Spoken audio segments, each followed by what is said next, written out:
బ్రహ్మనాయుడు గారిని అన్యాయంగా హైదరాబాద్ లోని పోలీసులు అరెస్ట్ చేయటం తీవ్రంగా ఖండిస్తున్నాం.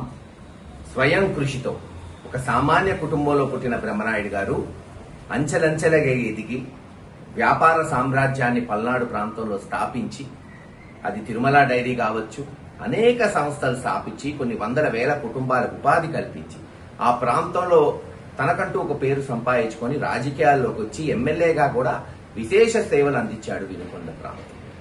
మరి అటువంటి వ్యక్తిని అన్యాయంగా అక్రమంగా వాళ్ళ కుటుంబ సభ్యులే పోయి పోలీసులకి లేదు కలెక్టర్ ఆఫీస్కి వాళ్ళ కొన్న భూమిలో ఏదో అవకతవకలున్నాయని కలెక్టర్ దృష్టికి తీసుకెళ్తే వాళ్ళ మీదే కేసు పెట్టి వాళ్ళనే అరెస్ట్ చేయటం ఎంతవరకు సమంజసం?